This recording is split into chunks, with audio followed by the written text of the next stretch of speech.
দরিদ্র পরিবারের মেয়ে সালমা খান যখন গায়িকা হবার স্বপ্ন নিয়ে ঢাকায় এসেছিলেন তার মাথা গোঁজার ঠাঁইটুকুও ছিল না।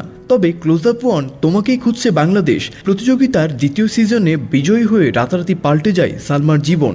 এরপর শুধু গান নিয়েই ব্যস্ত থেকেছেন সালমা।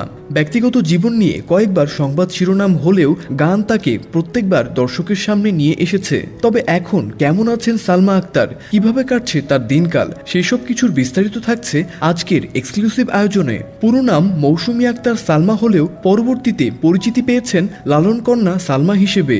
ফকির লালন শাহের গান তার কণ্ঠে বেশ মানায়। কিংবদন্তি সঙ্গীত পরিচালক আহমেদ ইমতিয়াজ বুলবুল সালমার প্রসঙ্গে বলেছিলেন, সে আসলে একজন প্রাকৃতিক গায়িকা।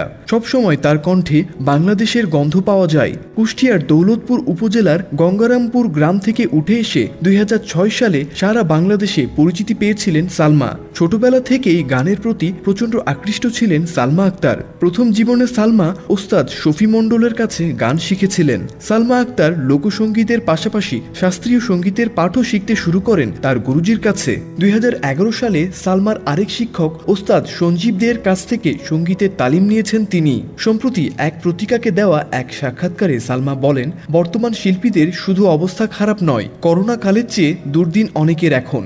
একজন শিল্পী তো একা নন, অনেক বাদ্যযন্ত্র শিল্পী, গীতিকার, সুরকার, সঙ্গীত আয়োজক সবাইকে নিয়েই তার পথ চলা। তার গানের ভুবন যখন থমকে থাকে তখন অনেকেই বেকার হয়ে পড়েন। আশেপাশে চোখ বুলিয়ে দেখুন, শিল্পী মিউজিশিয়ানদের প্রায় সবাই বেকার বসে আছে, কোনো শোই নেই।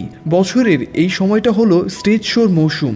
মাত্র 3 থেকে 4 মাস এই মৌসুম থাকে। এরপর বর্ষা বাদলের দিন এলেই সেভাবে আর কোনো আয়োজন হয় না। আগামী দিনগুলোতে কি হবে সেটাও বলতে পারছে না। প্রতিদিন মিউজিশিয়ানরা ফোনে খোঁজখবর নিচ্ছেন কোনো শো আছে কিনা। সালমা যখনই বলছেন নেই, তারা হতাশ হয়ে ফোন রেখে দিচ্ছেন। স্পষ্ট বুঝতে পারা যায় তারা কতটা আর্থিক সমস্যা ও দুশ্চিন্তায় দিন কাটাচ্ছেন।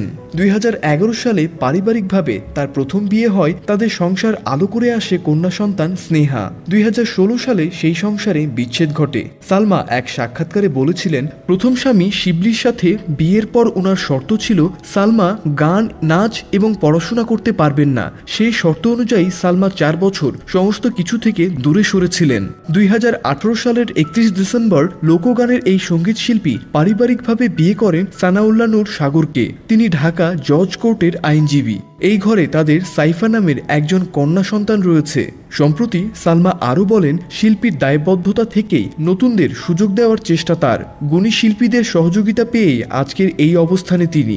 গানের ভুবনে যে গুণীরা তার পথ চলা মসৃণ করে দিয়েছেন, তাদের কাছ থেকে পাওয়া শিক্ষা নতুনদের মাঝে ছড়িয়ে দিতে চান সালমা আক্তার। তো বন্ধুরা, সালমা আক্তারের কোন গানটি আপনার সবচাইতে বেশি ভালো লাগে তা অবশ্যই আমাদের কমেন্ট করে জানিয়ে দিন।